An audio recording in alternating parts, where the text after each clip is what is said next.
Et nous sommes là aujourd'hui, au moment où se réunit le conseil de surveillance du groupe hospitalier, pour dire à nouveau que nous n'accepterons pas que le grand projet hospitalier public, dont les directeurs de l'ARS chez du groupe hospitalier ainsi que les grands élus, entre guillemets, du secteur sanitaire, se sont gargarisés depuis 2021, que ce grand projet soit abandonné. Nous opposerons au dépeçage de l'hôpital de Dinan qu'on rende compte publiquement de la situation financière de l'établissement, puisque précisément c'est l'état de ses finances qui est invoqué pour remettre en cause une prétendue insoutenabilité du projet et justifier un rafistolage des équipements actuels.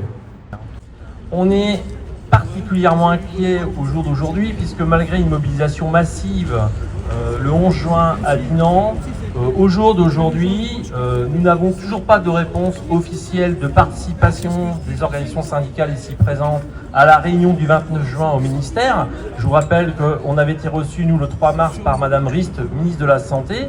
Et aujourd'hui, on a fait des demandes et au Premier ministre et à Madame Rist. Et la réponse, c'est, eh bien écoutez, on doit vous contacter, mais on n'a jamais été contacté. C'est ça, la démocratie sanitaire au GHRE. C'est donc un droit fondamental, un droit essentiel qu'il convient de respecter dans les meilleures conditions. Je vous remercie de votre attention. Il s'agit de la vie et de la mort. Il s'agit des crédits pour la santé ou des crédits pour la guerre.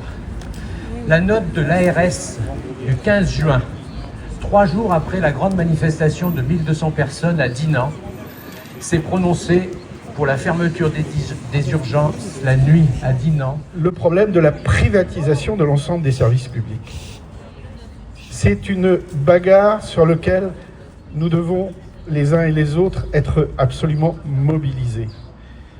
Il faut savoir qu'on part de très très loin.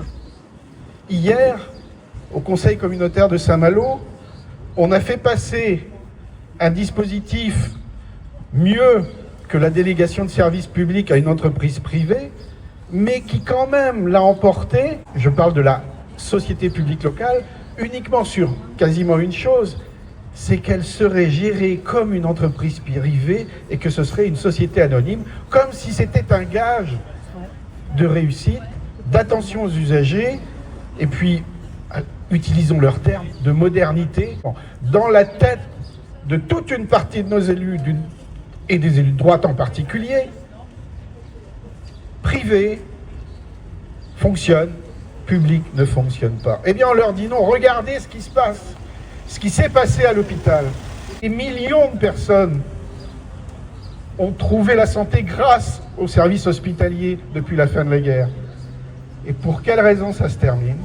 C'est parce qu'aujourd'hui, tout est grignoté. Depuis la charge mise sur le patient, jusque les dispositifs qui sont installés et qui sont supprimés du public et qui sont installés dans le privé, tout va au privé.